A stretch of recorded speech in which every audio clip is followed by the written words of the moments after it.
Hey, welcome to Q&A, where you ask your questions on faith and life, and I do my best to give a biblical perspective.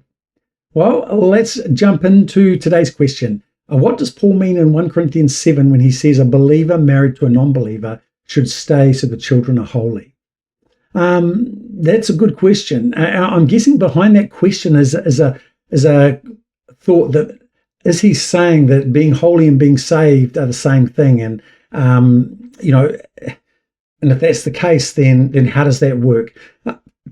I think the passage you're referring to, let me just bring it up on my screen here. It's around to do in verses 12, 13, 14, where Paul talks about how if a person comes to faith, and their spouse doesn't, they shouldn't abandon that spouse. If the spouse is happy to continue to live with them, be married to them, they should stay. And in verse 14, he says, "For the believing wife brings holiness to her marriage, and the believing husband brings holiness to his marriage.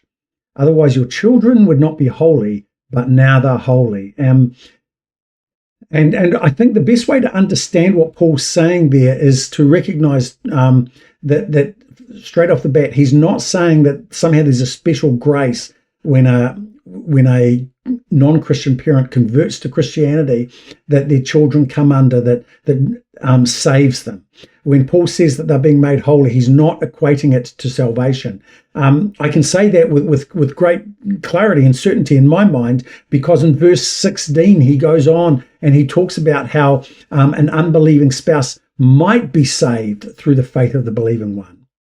And so when he talks about being made holy, he's in this context, he's not talking about being saved. And that helps us, I think, understand what Paul means when he talks about kids being made holy. It helps us understand that he's getting at something a little bit different. I think what he's talking about is that there's a blessing that flows from the believing parent that has both moral and spiritual impact on the family, and that's why they should stay.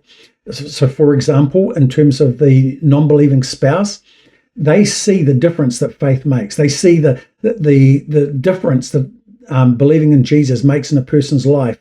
They're going to see the transformation before their very eyes, and they're going to see the way that this person that they're married to is now, in many ways, a better person. That they're seeing things in different ways. They respond in different ways because they're being led by grace in ways they weren't before. And so that has an impact on them. And then they say, you know what, if that's what believing does, that's what I want for my life too. And they convert to Christianity.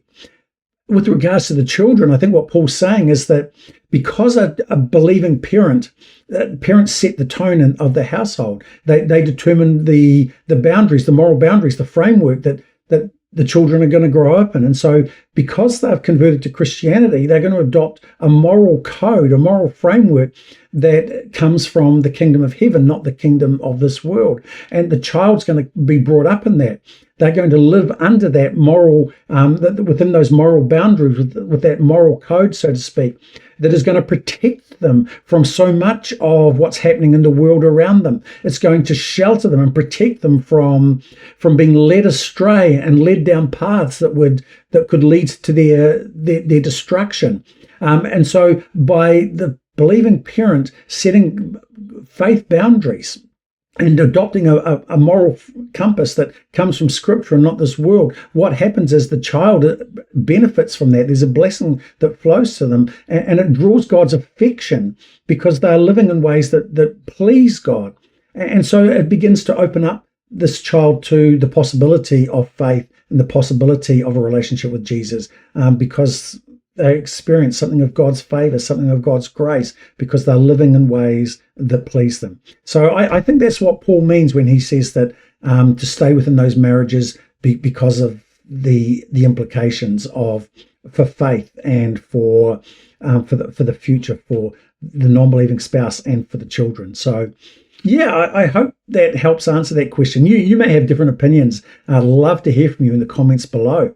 But hey, as always, if you've got questions on faith and life, jump over to slido.com, use the hashtag askhamish. I'd love to hear from you.